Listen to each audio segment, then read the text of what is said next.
저는 김선자입니다. 올해 75이죠. 새벽 오시면 자동으로 눈이 떠집니다. 알람 같은 건 필요 없어요. 75년을 살다 보니 몸이 알아서 움직이더라고요. 이불을 걷고 일어나 거실로 나왔습니다. 텅 빈 집은 고요했지만 저는 이미 오늘 할 일을 생각하고 있었죠. 냉장고 문을 열었습니다. 어제 시장에서 사온 시금치와 애호박이 보였어요. 손주들이 좋아하는 반찬이죠. 오늘은 이걸로 해야겠네. 혼잣말을 하며 재료를 꺼냈습니다. 평생 식당을 하며 다진 솜씨라 손이 저절로 움직였어요. 시금치를 다듬고 애호박을 썰고 양념을 준비했습니다. 남편과 함께 30년 동안 운영했던 작은 백반집이 떠올랐어요. 동네에서 제법 소문난 집이었죠. 남편이 먼저 세상을 떠난 후에도 저는 10년을 더 버텼습니다. 새벽부터 밤늦게까지 쉴 틈이 없었지만 행복한 시간이었어요. 그때 모은 돈이 지금 통장에 4억 원, 그리고 제가 사는 아파트가 5억 원쯤 한다고 하더라고요. 가난하게 시작해서 여기까지 왔다는 게 뿌듯했습니다. 무엇보다 세 자식을 대학까지 보낸 게 제일 자랑스러웠죠. 오전 8시 반찬을 용기에 담았습니다. 시금치나물, 애호박볶음, 어제 만들어둔 멸치볶음까지 가방에 조심스럽게 넣고 현관문을 나섰어요. 장남 민순의 집까지는 버스로 20분이었습니다. 5년 전에 일부러 아들 집 근처로 이사를 왔어요. 손주들을 자주 보고 싶었거든요.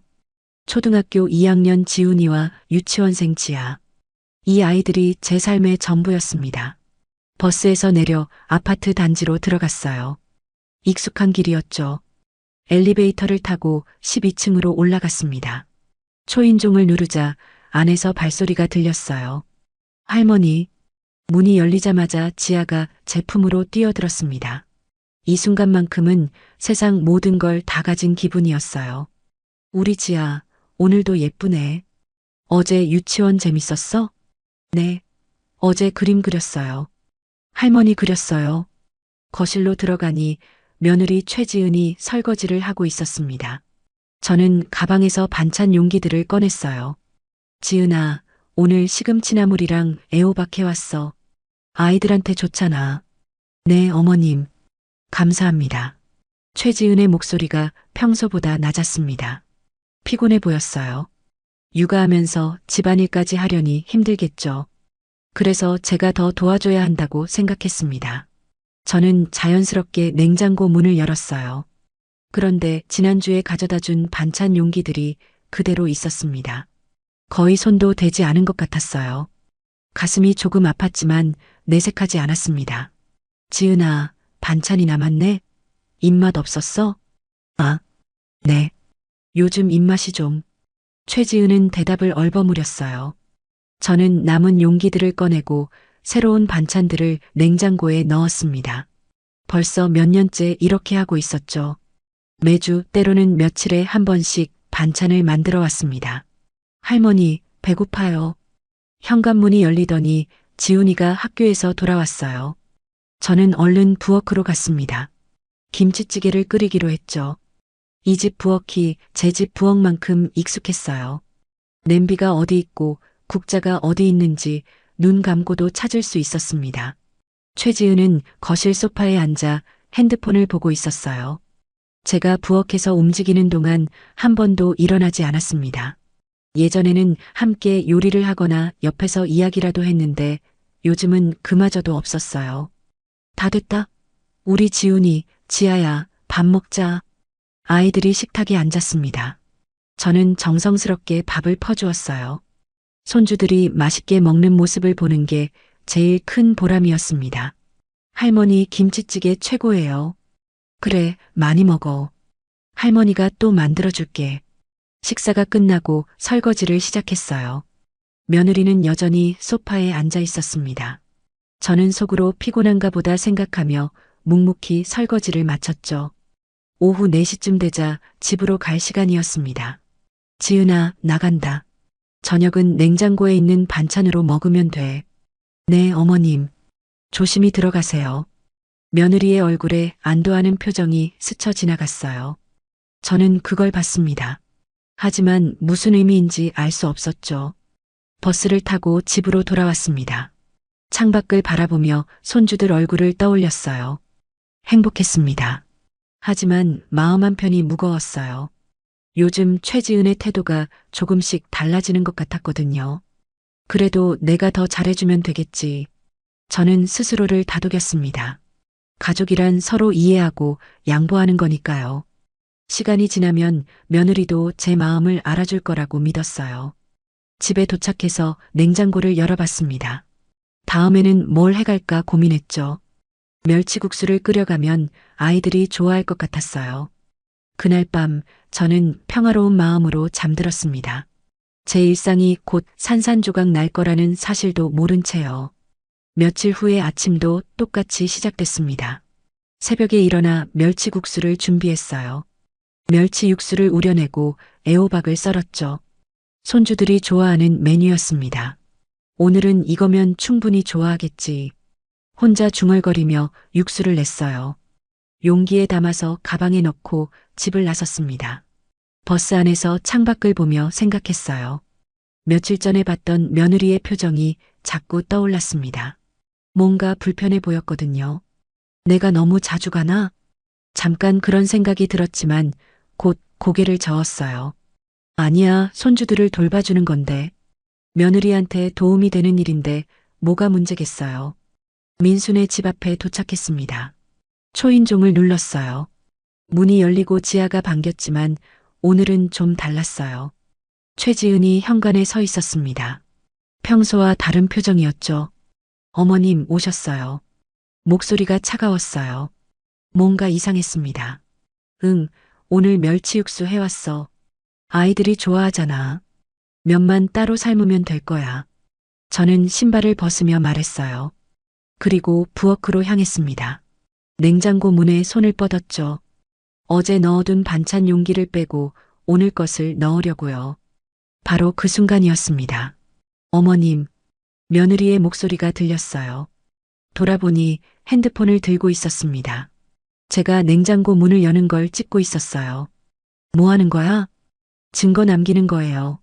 저희 집 냉장고 함부로 여는 거요. 순간 숨이 막혔습니다. 귀를 의심했어요.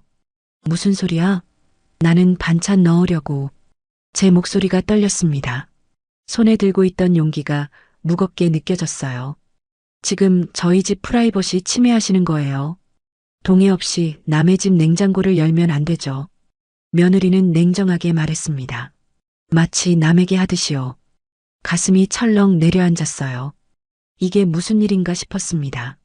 내가 지금까지 너희들을 위해 반찬 해다 날랐는데 눈물이 핑 돌았어요. 목이 메었습니다. 그동안의 시간들이 주마등처럼 지나갔죠. 새벽같이 일어나 시장 가고 손주들 생각하며 반찬 만들고 무거운 가방 들고 버스 타고 오던 날들이요. 저희가 부탁한 적 없어요. 어머님이 하고 싶어서 하신 거잖아요. 최지은의 말이 비수처럼 꽂혔습니다. 다리에 힘이 풀렸어요. 그 자리에 주저앉을 것 같았습니다. 바로 그때였어요. 민수가 방에서 나왔습니다. 저는 아들을 봤어요. 구원의 손길처럼 느껴졌죠. 민수야, 이게 무슨 일이니? 떨리는 목소리로 물었습니다. 아들이 뭐라도 말해주길 기대했어요. 하지만 민수는 최지은 옆으로 갔습니다. 엄마, 요즘은 그런 시대가 아니래요. 아들의 말이었습니다. 제 아들이요. 세상이 무너지는 것 같았어요. 가슴에 구멍이 뚫린 것 같았습니다. 저는 말없이 그 자리에 서 있었어요. 손에 든 용기가 덜덜 떨렸습니다. 그럼 이건 용기를 내려다봤어요. 아침 일찍 일어나 정성껏 만든 멸치 육수였습니다. 가지고 가세요, 어머님. 최지은이 말했어요. 그 목소리에는 어떤 미안함도 없었습니다. 저는 천천히 고개를 들었어요. 최지은을 받고 민수를 봤습니다. 알았어. 겨우 그 말만 했어요. 더 이상 말이 나오지 않았습니다. 용기를 다시 가방에 넣었어요. 냉장고 문은 그대로 닫혀 있었습니다. 신발을 신으려는데 지아가 달려왔어요. 할머니, 어디 가요? 할머니, 집에 가야 해. 목소리가 갈라졌습니다. 지하 앞에서 울 수는 없었어요. 벌써요? 밥은요? 할머니가 할 일이 있어서 얼른 신발을 신고 문을 열었습니다. 뒤돌아보지 않았어요. 보면 주저앉을 것 같았거든요. 엘리베이터를 탔습니다. 문이 닫히자 눈물이 쏟아졌어요. 내가 뭘 잘못한 거지. 가슴이 터질 것 같았습니다. 숨쉬기가 힘들었어요. 1층에 내려 아파트를 빠져나왔습니다. 버스 정류장까지 걸어가는데 다리가 후들거렸어요. 버스에 올라탔습니다. 평소 자리에 앉았죠. 창밖을 봤어요. 며느리 최지은의 차가운 얼굴이 계속 떠올랐습니다. 핸드폰을 들고 절 찍던 모습이요. 그리고 민수의 말이요. 요즘은 그런 시대가 아니래요. 제 아들이 한 말이었습니다. 저를 변호하지 않고 아내 편을 든 거죠. 가슴이 미어졌어요. 배신감이 밀려왔습니다. 집에 도착했습니다. 현관문을 열고 들어가자 텅 빈 집이 더 쓸쓸하게 느껴졌어요. 소파에 주저앉았습니다. 가방에서 용기를 꺼내 식탁에 올려놨어요. 아침에 정성껏 만든 멸치 육수였습니다. 손주들이 먹는 걸 상상하며 만들었던 거요. 아, 한숨이 나왔어요. 눈물이 또 흘렀습니다. 그날 저녁 저는 아무것도 먹지 못했어요. 입맛이 없었습니다. 침대에 누웠지만 잠이 오지 않았어요. 천장만 바라봤습니다. 며느리의 목소리가 귓가에 맴돌았어요. 저희가 부탁한 적 없어요. 프라이버시 침해예요. 그리고 민수의 말이요. 요즘은 그런 시대가 아니래요. 눈을 감았습니다. 하지만 잠들 수 없었어요. 내가 뭘 잘못한 거지. 같은 생각이 밤새 머릿속을 맴돌았습니다. 다음 날도 그 다음 날도 저는 집 밖으로 나가지 못했어요. 침대에만 누워 있었습니다. 밥도 제대로 먹지 않았죠. 민수한테서 전화가 왔지만 받지 않았어요. 받을 용기가 없었습니다. 일주일이 지났습니다. 거울을 봤어요. 얼굴이 많이 수척해져 있었습니다. 그날 밤 저는 침대에서 일어났어요. 서랍을 열었습니다. 깊숙이 보관하던 통장들을 꺼냈죠. 통장을 펼쳐 들여다봤어요. 4억 원이라는 숫자가 보였습니다. 그리고 아파트 등기권리증도 꺼냈어요. 5억 원짜리 집이었습니다. 한참을 그것들을 바라봤어요. 그러다 문득 생각이 들었습니다. 냉장고 하나 못 열게 하는데 내 집을 왜 줘야 하지? 손이 떨렸어요. 하지만 생각은 점점 확고해졌습니다. 저는 핸드폰을 집어들었어요. 그리고 검색을 시작했습니다. 법무사 사무실 전화번호요. 다음 날 아침 저는 오랜만에 제대로 씻었습니다. 거울을 보니 헬쑥해진 얼굴이 낯설었어요. 하지만 눈빛만은 달랐습니다. 이제 뭘 해야 할지 알았거든요. 옷을 차려입고 가방을 챙겼어요. 통장과 등기권리증을 넣었습니다. 현관문을 나서는데 가슴이 두근거렸어요. 떨렸지만 발걸음은 단호했습니다. 법무사 사무실은 집에서 버스로 30분 거리였어요. 어제 전화로 약속을 잡아뒀죠. 버스에 앉아 창밖을 봤습니다. 평소 같으면 민수네 집 방향으로 가고 있을 시간이었어요. 손주들 얼굴이 떠올랐습니다. 지훈이와 지아요. 가슴이 아팠어요. 하지만 최지은의 차가운 얼굴이 다시 떠올랐습니다. 증거 남기는 거예요. 그 말이 계속 귓가에 맴돌았어요. 법무사 사무실에 도착했습니다. 깔끔한 사무실이었어요. 어서 오세요. 김선자 어르신 맞으시죠? 젊은 법무사가 반갑게 맞아줬습니다. 저는 고개를 끄덕이고 자리에 앉았어요. 상속 계획 변경하고 싶다고 하셨는데요. 네, 그렇습니다. 목소리가 떨렸어요. 하지만 멈출 수 없었습니다. 법무사는 제 사정을 들었어요. 자세히 말하지는 않았습니다. 그냥 계획이 바뀌었다고만 했죠. 아파트를 장남분께 주시려던 걸 차남분과 막내따님께 공동 명의로 바꾸시겠다는 거죠? 네. 그럼 예금도 분할하시겠다는 건가요? 4억 중에 2억은 두 자식한테 1억씩 줄 겁니다. 나머지 2억은 제가 쓸 거예요. 법무사가 잠시 저를 바라봤어요. 뭔가 사연이 있다는 걸 눈치챈 것 같았습니다. 정말 확실하신 거죠? 나중에 다시 바꾸시기는 어려우실 수 있어요. 확실합니다. 저는 단호하게 대답했어요. 망설임이 없었습니다. 서류 작성을 시작했습니다. 손이 떨렸어요. 하지만 한 글자 한 글자 적어 나갔습니다. 1시간쯤 지났을까요? 모든 서류 작성이 끝났어요. 이제 등기 절차만 진행하시면 됩니다. 일주일 정도 걸릴 거예요. 알겠습니다. 사무실을 나왔습니다. 밖은 화창했어요. 하지만 제 마음은 복잡했습니다. 이게 맞는 걸까? 잠깐 그런 생각이 들었어요. 하지만 곧 고개를 저었습니다. 냉장고 하나 못 열게 하는 아들 며느리한테 제 재산을 주고 싶진 않았어요. 집으로 돌아오는 길에 동네 카페에 들렀습니다. 커피 한 잔을 시켰어요. 창가에 앉아 커피를 마시며 생각했습니다. 차남과 막내딸한테 어떻게 말하지? 핸드폰을 꺼내 연락처를 봤어요. 차남 민준이와 막내 수정이요. 민준이한테 먼저 전화를 걸었습니다. 여보세요, 엄마? 민준아, 시간 있니? 네, 엄마. 무슨 일이세요? 목소리가 걱정스러웠어요. 일주일 동안 연락이 없었으니까요. 이번 주말에 너랑 수정이 좀 보고 싶구나. 그럼요. 형도 와요? 민수 얘기였습니다. 저는 잠깐 말을 멈췄어요. 아니, 너희들만. 알겠습니다, 엄마. 토요일에 뵐게요. 전화를 끊고 수정이한테도 연락했어요. 둘 다 토요일에 오기로 했습니다. 며칠이 지났어요. 그 사이 민수한테서 전화가 여러 번 왔습니다. 하지만 받지 않았어요. 아직은 목소리를 듣고 싶지 않았습니다. 토요일이 됐어요. 민준이와 수정이가 집에 왔습니다. 엄마 안 좋아 보이세요? 어디 편찮으세요? 수정이가 제 손을 잡으며 물었어요. 걱정스러운 얼굴이었습니다. 괜찮아. 앉아라.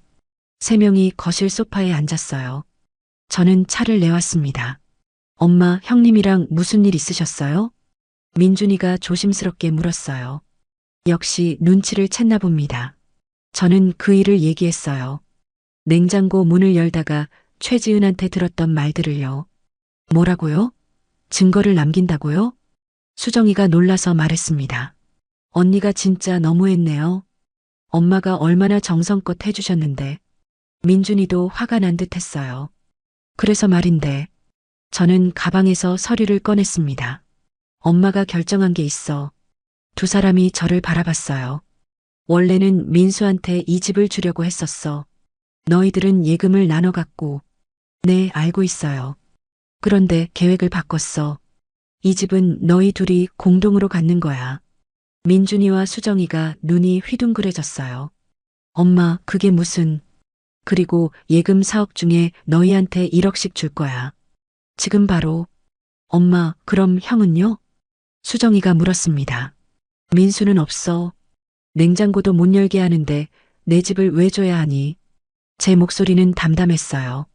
이미 결정한 일이었습니다. 엄마, 형이 너무하긴 했지만. 민준이가 말을 이었어요. 엄마, 다시 생각해 보세요. 형이 사과라도 하면. 아니야. 이미 결정했어. 저는 단호하게 말했습니다. 두 사람은 서로를 바라봤어요. 당황한 표정이었습니다. 형한테는 말씀하셨어요? 아직? 곧 알게 되겠지. 수정이가 제 손을 꼭 잡았어요. 엄마, 저희는 괜찮아요. 오빠한테 주세요. 아니야. 이미 법무사 사무실에서 다 처리했어. 민준이가 한숨을 쉬었습니다. 형이 많이 서운해할 텐데. 그건 걔가 감수해야지. 저는 차를 한 모금 마셨어요. 너희들은 엄마한테 잘해줬어. 그러니까 이제 너희가 받아야 해. 두 사람은 더 이상 말하지 않았어요. 제 결심이 확고하다는 걸 알았을 겁니다. 그날 저녁 민준이와 수정이는 걱정스러운 얼굴로 집을 나섰어요. 저는 혼자 남았습니다. 창밖을 바라봤어요. 이제 민수가 알게 되겠죠. 그리고 찾아올 겁니다. 하지만 저는 흔들리지 않을 거예요. 냉장고 하나 못 열게 한 대가를 치러야 합니다. 그날 밤 저는 오랜만에 푹 잤어요. 마음이 후련했습니다. 월요일 아침이었습니다. 법무사 사무실에서 전화가 왔어요. 어르신, 등기 서류 준비 다 됐습니다. 오셔서 최종 확인하시면 돼요. 알겠습니다. 오늘 갈게요. 전화를 끊고 옷을 갈아입었어요. 오늘로 모든 게 정리되는 겁니다. 법무사 사무실에 도착해서 서류들을 확인했어요. 아파트 명의가 민준이와 수정이 공동 명의로 바뀌는 서류였습니다. 여기 서명하시면 됩니다. 펜을 들었어요. 손이 떨렸습니다. 하지만 주저하지 않았어요. 김선자. 제 이름을 또박또박 적었습니다. 이제 은행 가셔서 증여 절차만 밟으시면 다 끝나요. 감사합니다. 사무실을 나와 바로 은행으로 향했어요. 집 근처 은행 지점이었습니다. 창구 직원에게 상황을 설명했어요. 자녀분들께 각각 1억씩 증여하시는 거죠? 네, 그렇습니다. 서류를 작성하는데 30분쯤 걸렸어요. 민준이와 수정이 계좌로 1억씩 이체했습니다. 통장을 보니 4억이 2억으로 줄어 있었어요. 이상하게 속이 후련했습니다. 은행을 나오는데 핸드폰이 울렸어요. 민수였습니다. 이번엔 받았어요. 어차피 알게 될 일이었으니까요. 여보세요. 엄마, 지금 어디세요? 목소리가 급했어요. 뭔가 알고 있는 것 같았습니다. 밖에 볼일 보고 있어. 엄마, 집이 제 이름으로 안 넘어온다는 게 무슨 얘기예요? 역시 알고 있었어요. 아마 부동산에서 소문을 들었겠죠. 그래, 내 마음을 바꿨다. 엄마, 민수의 목소리가 높아졌습니다. 그 집은 제가 나중에 들어가서 살려고 했잖아요. 귀가 멍했어요. 하지만 저는 차분하게 대답했습니다. 내 마누라가 내 냉장고 열지 말래. 그럼 내 집도 너희가 만질 필요 없겠지. 엄마, 그게 그렇게 큰일이었어요? 지은이가 그때 좀 예민했던 거예요. 예민해서 남의 어머니를 무시해도 되는 거니? 무시가 아니라. 됐어. 이미 다 정리했어. 민준이랑 수정이 공동 명의로 넘어갔어. 뭐라고요? 민수가 말을 잃었어요. 잠시 침묵이 흘렀습니다. 엄마, 지금 장난하시는 거죠? 장난 아니야. 예금도 둘한테 1억씩 줬어. 그럼 저는요? 저는 아무것도 못 받는 거예요? 목소리에 당황이 묻어났어요. 그래. 너는 없어. 엄마. 민수가 소리쳤습니다. 하지만 저는 흔들리지 않았어요. 너희 가족끼리 잘 살아라. 나는 동생들이 챙겨줄 거니까. 전화를 끊어버렸습니다. 손이 떨렸어요. 하지만 후회는 없었습니다.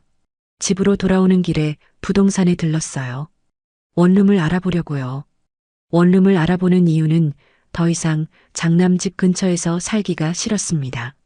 이참에 이 집을 미리 상속을 해주고 저 혼자 다른 곳에 가서 장남을 잊고 맘 편히 살고 싶었어요. 집이 작더라도 말이죠. 어르신, 이 근처 원룸 찾으세요? 네, 월세 50만 원 정도면 돼요. 아, 괜찮은 곳 있습니다. 한번 보실래요? 부동산 사장님과 함께 원룸을 보러 갔어요. 깔끔한 곳이었습니다. 작지만 혼자 살기엔 충분했어요. 여기로 할게요. 네, 계약서 준비하겠습니다. 계약금을 냈어요. 다음 주에 이사하기로 했습니다. 집에 돌아왔습니다. 큰 아파트가 갑자기 낯설게 느껴졌어요. 곧 민준이와 수정이 명의가 될 집이었으니까요. 소파에 앉아 생각했습니다. 잘한 걸까? 하지만 최지은의 얼굴이 떠오르자 확신이 들었어요. 냉장고도 못 열게 하는 집에서 대접받으며 살 수는 없었습니다. 저녁 무렵 초인종이 울렸어요. 문을 열자 민수가 서 있었습니다. 얼굴이 상기되어 있었어요. 엄마, 들어가도 돼요? 들어와. 민수가 현관에 들어섰습니다. 최지은은 없었어요. 거실로 들어가 마주 앉았어요. 엄마, 진짜 그러실 거예요? 민수의 목소리가 떨렸습니다. 그래. 저도 엄마 아들인데 왜 이러세요? 내가 날 아들로 생각했으면 그 상황에서 날 감싸줬어야지. 그건 민수가 말을 잇지 못했어요. 내 마누라가 핸드폰으로 날 찍을 때 뭐 했니? 옆에서 가만히 있었잖아. 죄송해요, 엄마. 요즘은 그런 시대가 아니라고. 그 말 기억하니? 민수가 고개를 떨구었어요. 그때 제가 잘못했어요. 엄마 편을 들었어야 했는데. 이미 늦었어. 저는 냉정하게 말했습니다. 엄마, 제발요. 지은이가 잘못했어요. 제가 잘못했고요. 용서해 주세요. 민수가 무릎을 꿇었어요. 처음 보는 모습이었습니다. 가슴이 아팠어요. 하지만 마음을 굳게 먹었습니다. 일어나. 이미 다 정리된 일이야. 엄마, 너 결혼할 때 엄마가 얼마나 도와줬니? 전세금도 보태주고 애들 낳을 때도 병원비 다 냈잖아. 알아요, 엄마. 그동안 반찬에다 나른 게 몇 년이니? 매주, 아니, 며칠에 한 번씩 말이야. 목소리가 떨렸어요. 새벽같이 일어나서 시장 가고, 반찬 만들고, 무거운 가방 들고, 버스 타고 갔어. 죄송해요, 엄마. 그런데 냉장고 하나 못 열게 하더라. 증거 남긴다면서 사진까지 찍고, 눈물이 핑 돌았습니다. 하지만 참았어요. 엄마, 지은이가 진짜 미안해하고 있어요. 그때 너무 스트레스 받고 예민해서. 스트레스 받으면 시어머니한테 그래도 돼? 아니에요. 잘못했어요. 민수가 머리를 조아렸어요. 지은이 데려올까요? 직접 사과하게. 필요 없어. 저는 자리에서 일어났습니다. 이제 가봐. 나 피곤해. 엄마, 제발. 가. 단호하게 말했어요. 민수는 더 이상 말하지 못했습니다. 민수가 나간 후 저는 소파에 주저앉았어요. 가슴이 터질 것 같았습니다. 아들이 무릎 꿇는 모습을 보는 게 쉽지 않았어요. 하지만 돌이킬 수 없었습니다. 그날 밤 저는 짐을 싸기 시작했어요. 다음 주면 원룸으로 이사 가야 했으니까요. 옷가지들을 박스에 담으며 생각했습니다. 새로운 시작이에요. 제 인생의 새로운 장이죠. 냉장고 하나 못 열게 하는 아들한테 의지하며 살 수는 없었습니다. 이제 제 남은 인생은 제가 선택하는 겁니다. 이사 준비를 하던 중이었어요. 초인종이 다시 울렸습니다. 이번엔 누구일까 싶었죠. 문을 열자 며느리 최지은이 서 있었어요. 혼자였습니다. 민수는 없었어요. 어머님, 최지은의 목소리가 작았어요. 고개를 숙이고 있었습니다. 무슨 일이야? 저는 냉담하게 물었어요.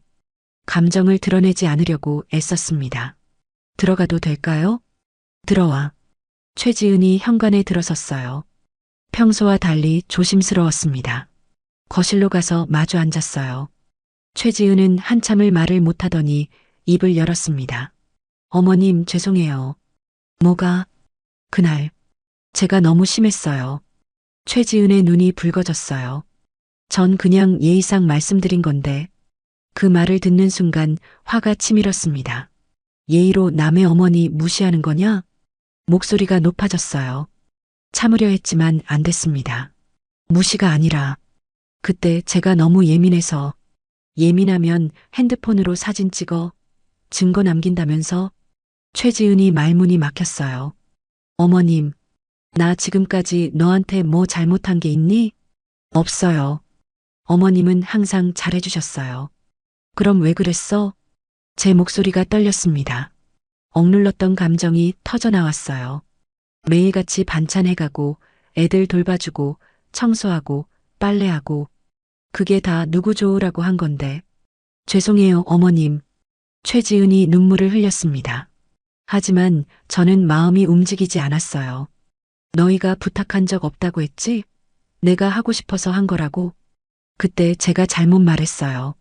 너무 죄송해요. 미안하다고 다야?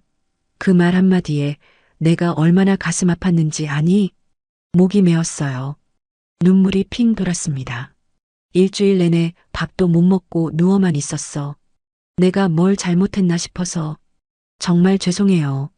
제가 어머님의 사랑을 몰라봤어요. 최지은이 고개를 조아렸어요.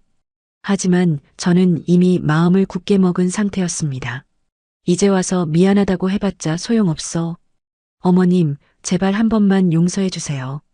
용서는 해. 그런데 제사는 못 줘. 제사는 상관없어요. 그냥 예전처럼 지낼 수만 있다면. 예전처럼? 저는 쓴웃음을 지었어요. 냉장고도 못 열게 하던 사람이 무슨 예전처럼이야. 최지은이 아무 말도 못했습니다. 이미 다 정리했어. 집은 민준이랑 수정이 거고 예금도 나눠줬어. 알고 있어요. 민수 오빠한테 들었어요. 그럼 왜 온 거야? 그래도 어머님 마음을 돌리고 싶어서요.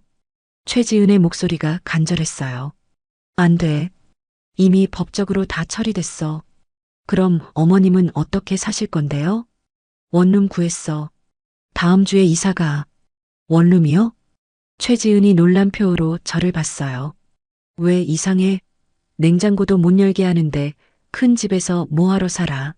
어머님, 이제 내 인생은 내가 선택하는 거야. 너희한테 의지하면서 살지 않을 거야. 최지은이 울먹였습니다. 애들은요? 지훈이랑 지아는 할머니 보고 싶어 해요. 가슴이 철렁했어요. 손주들 얘기가 나오니 마음이 흔들렸습니다. 하지만 참았어요. 애들은 가끔 보지 뭐. 할머니가 안 계시면 애들이 얼마나 슬퍼할지 아세요? 그건 내가 해결할 문제야. 냉정하게 말했습니다. 최지은은 한참을 울다가 일어났어요. 정말 방법이 없는 건가요? 없어. 알겠습니다. 최지은이 현관으로 향했습니다. 신발을 신으며 돌아봤어요. 어머님, 정말 죄송했어요. 제가 너무 어리석었어요. 문이 닫혔습니다. 저는 소파에 주저앉았어요. 손주들 얘기가 계속 머릿속을 맴돌았습니다. 하지만 돌이킬 수 없었어요. 이틀 후 민준이와 수정이가 함께 찾아왔습니다. 엄마, 형 집 상황 들었어요. 민준이가 걱정스러운 얼굴로 말했어요. 응, 지은이가 다녀갔더라. 엄마, 형이 정말 반성하고 있대요. 수정이가 말했습니다. 그래도 늦었어. 엄마, 저희는 괜찮아요. 형한테 다시 돌려주세요. 민준이가 간곡하게 말했어요. 아니야. 이미 결정한 일이야. 근데 엄마가 원룸으로 이사 가신다고요? 그래, 다음 주에. 안 돼요, 엄마. 저희가 모실게요. 수정이가 제 손을 잡았습니다. 아니야. 나 혼자 살 거야. 2억 있으니 충분해. 엄마, 너희들은 너희 가정 꾸리고 나는 내 삶 살 거야. 두 사람은 더 이상 말리지 못했어요. 정 그렇다고 하시면 자주라도 찾아뵐게요. 그래, 그렇게 해. 며칠 후 이사 날이 됐습니다. 짐이 많지 않았어요. 옷가지랑 생필품 정도였습니다. 민준이와 수정이가 도와주러 왔어요. 엄마, 집이 정말 작네요. 수정이가 원룸을 둘러보며 말했습니다. 혼자 살기엔 딱 좋아. 엄마, 필요한 거 있으면 언제든지 연락하세요. 민준이가 말했습니다. 알았어. 너희 가봐. 바쁠 텐데. 두 사람이 나간 후 저는 혼자 남았어요.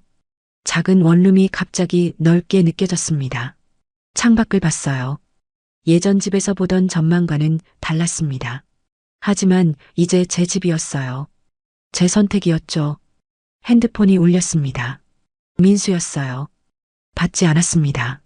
아직은 목소리를 듣고 싶지 않았어요. 문자가 왔어요. 엄마, 이사 잘하셨어요? 주소 좀 알려주세요. 읽고 답장하지 않았습니다. 그날 밤 저는 새 집에서 첫날 밤을 보냈어요. 낯설었지만 자유로웠습니다. 저는 저의 결정이 잘한 거라고 스스로를 다독였습니다. 하지만 가슴 한편이 텅 빈 것 같았어요. 손주들 얼굴이 자꾸 떠올랐습니다. 지훈이와 지아 말이에요. 눈물이 흘렀어요. 이게 맞는 걸까? 하지만 돌아갈 수는 없었습니다. 이미 건넌 강이었어요. 원룸으로 이사한 지 일주일이 지났습니다.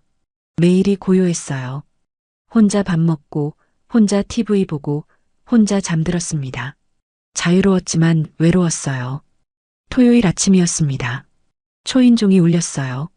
누구지 싶어 문을 열었죠.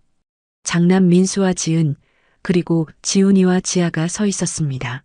할머니, 지훈이와 지아가 소리쳤어요. 제 품으로 달려들었습니다.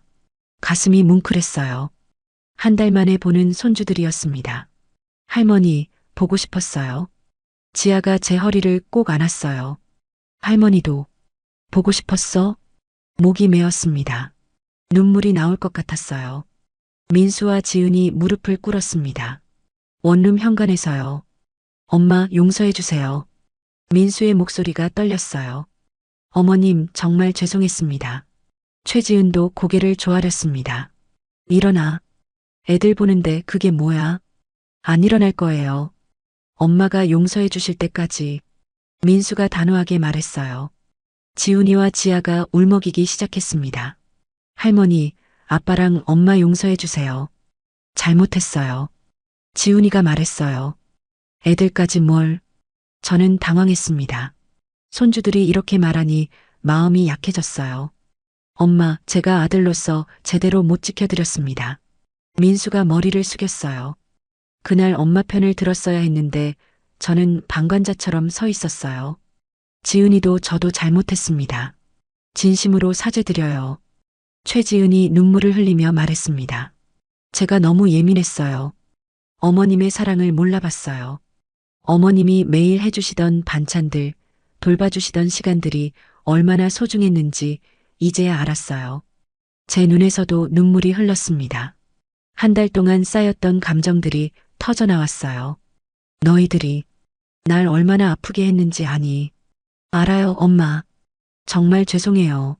민수가 고개를 들었어요. 눈이 붉게 충혈되어 있었습니다. 재산은 이미 정리했으니 바꿀 수 없다. 제가 말했어요. 괜찮아요, 엄마. 재산은 정말 상관없어요. 저희는 그냥 어머니랑 예전처럼 지내고 싶어요. 최지은이 간곡하게 말했습니다. 하지만 손주들은 보고 싶구나. 제가 지훈이와 지아를 바라봤어요. 두 아이가 환하게 웃었습니다.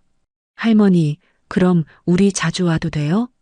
그래, 자주 오너라. 민수와 최지은이 일어났어요. 엄마, 감사합니다. 감사는 무슨. 들어와 서서 뭐해. 네 식구가 좁은 원룸으로 들어왔습니다. 지아가 주변을 둘러보더니 말했어요. 할머니 집이 엄청 작아졌네요. 그래, 할머니 혼자 살기엔 이게 딱 좋아. 민수가 미안한 얼굴로 저를 봤어요. 엄마, 다시 큰 집으로. 아니야. 나는 여기가 좋아. 단호하게 말했습니다. 재산은 이미 민준이랑 수정이한테 갔어. 바꿀 생각 없어. 알겠습니다, 엄마. 민수가 고개를 끄덕였어요. 대신 자주 올게요. 애들 데리고. 그래, 그렇게 해. 최지은이 조심스럽게 물었습니다. 어머님, 저희 집에도 가끔 오실 수 있으세요? 저는 잠깐 망설였어요. 가긴. 가겠지. 근데 예전처럼은 아니야. 알고 있어요. 조심하겠습니다. 냉장고는? 제가 물었습니다. 최지은이 황급히 대답했어요. 언제든 여세요. 어머님 집이나 마찬가지예요. 그래도 이젠 조심해야지. 너희 프라이버시니까. 저는 일부러 약간 비꼬는 투로 말했어요. 최지은이 얼굴이 붉어졌습니다. 정말 죄송했어요. 그날 오후 네 식구는 점심을 먹고 갔습니다. 원룸 근처 식당에서 함께 식사했어요. 오랜만에 손주들과 밥을 먹으니 행복했습니다. 하지만 예전 같지는 않았어요. 뭔가 보이지 않는 선이 생긴 것 같았습니다. 할머니, 다음 주에도 올게요. 지훈이가 말했어요. 그래, 기다릴게. 네 식구를 배웅하고 집으로 돌아왔습니다. 혼자 소파에 앉아 생각했어요. 용서는 했지만 잊을 수는 없었습니다. 그날의 모욕감은 여전히 가슴에 남아 있었어요. 며칠 후 민준이와 수정이가 찾아왔습니다. 엄마, 형을 만나셨다고요? 응, 다녀갔어. 화해하신 거예요? 수정이가 기대에 찬 얼굴로 물었어요. 완전히는 아니야. 그래도 손주들은 보기로 했어. 다행이다. 형이 정말 반성하고 있더라고요. 민준이가 말했습니다. 그래도 재산 문제는 이미 끝났어. 네, 엄마. 알겠어요. 너희들은 나한테 잘해줬으니까. 그래서 받는 거야. 두 사람이 제 손을 잡았습니다. 엄마, 저희가 있으니 걱정 마세요. 어머니, 생활비 보태드릴게요. 아니야, 괜찮아. 2억 있으니까. 그래도요. 저희가 모실게요. 따뜻한 마음이 전해졌어요. 적어도 두 자식은 저를 생각해주고 있었습니다. 한 달이 더 지났습니다. 민수 가족은 한 달에 2번 정도 찾아왔어요. 민준이와 수정이는 일주일에 한 번씩 들렀습니다. 생각보다 외롭지 않았어요. 원룸 생활에도 익숙해졌습니다. 벌써 3개월이 지났어요. 아침에 일어나면 작은 창문으로 햇살이 들어왔습니다. 예전 아파트만큼 밝지는 않았지만 나쁘지 않았어요. 혼자 밥을 해 먹고 산책을 나가고 가끔 친구들을 만났습니다. 자유로웠어요. 누구 눈치도 보지 않았죠. 오늘은 민준이가 찾아오는 날이었습니다. 엄마, 생활비 좀 드리려고요. 민준이가 봉투를 내밀었어요. 아니야, 괜찮아. 나 돈 있어. 그래도 받으세요. 저희의 마음이에요. 억지로 제 손에 쥐어줬습니다. 수정이도 다음 주에 온대요. 반찬 만들어 온다고 하네요. 그래, 고맙구나. 민준이가 나간 후 저는 통장을 꺼내봤습니다. 2억 원이 그대로 있었어요. 한 달에 100만 원 정도 쓰니까 오래 갈 거예요. 민준이와 수정이가 생활비를 보태주니 더 여유로웠습니다. 다음 날 민수네 집에서 전화가 왔어요. 지훈이었습니다. 할머니, 이번 주 토요일에 올 수 있어요? 무슨 일이니? 제 생일이거든요. 할머니랑 같이 보내고 싶어요. 가슴이 뭉클했어요. 그래, 할머니가 갈게. 정말요? 와, 엄마. 할머니 온대요. 뒤에서 최지은의 목소리가 들렸습니다. 어머님, 감사합니다. 토요일에 뵐게요. 전화를 끊었어요. 손주 생일을 어떻게 안 갈 수 있겠어요. 토요일이 됐습니다. 오랜만에 민수네 집에 가는 거였어요. 이사 온 후 처음이었습니다. 손에는 지훈이 생일 선물을 들고 있었어요. 백화점에서 고른 게임기였습니다. 버스를 타고 익숙한 길을 갔어요. 5개월 만이었습니다. 아파트 단지가 보였어요. 예전엔 자주 왔던 곳이죠. 엘리베이터를 타고 12층으로 올라갔습니다.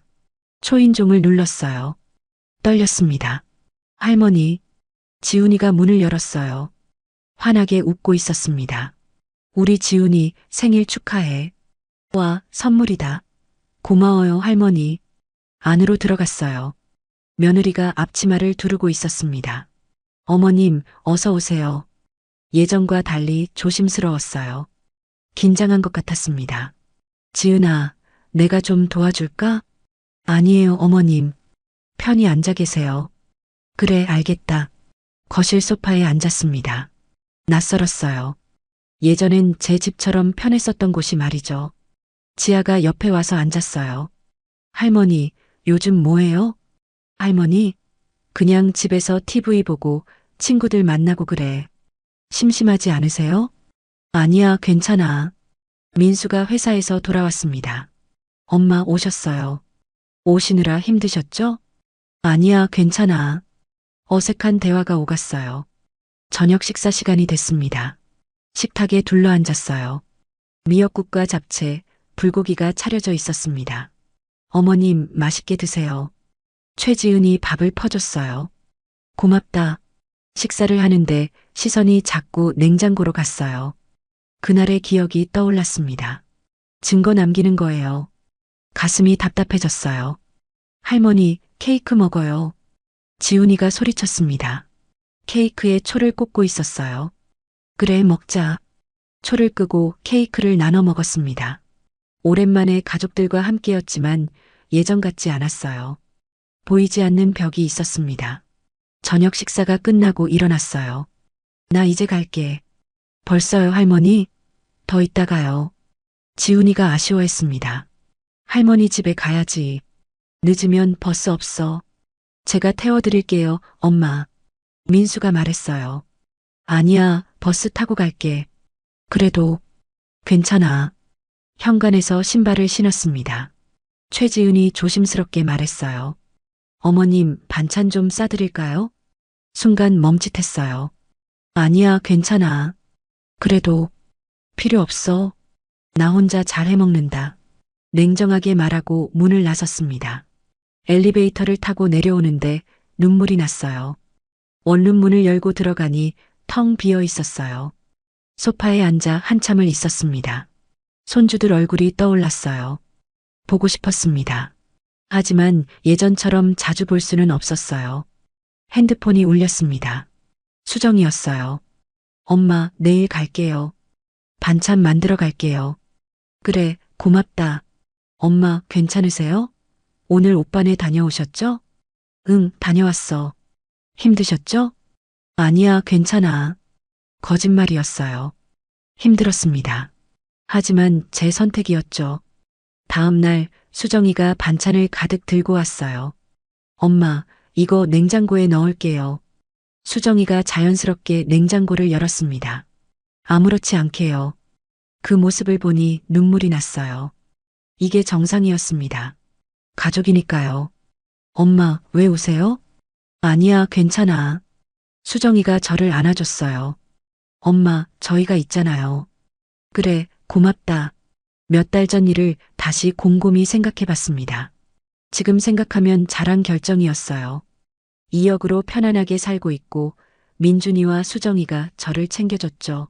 민수네 가족도 가끔 만나고요. 완벽하지는 않았지만 나쁘지 않았습니다. 제 인생의 마지막은 제가 선택하는 거예요. 누구 눈치 보지 않고 당당하게요. 이게 내 선택이야. 혼잣말을 하며 불을 껐습니다. 작은 원룸이었지만 제 집이었어요. 자유로운 공간이었죠. 그렇게 저는 제 방식대로 평온한 노년을 보내고 있습니다. 냉장고 하나가 바꾼 인생이지만 후회하지 않아요. 이제는 제가 제 인생의 주인이니까요.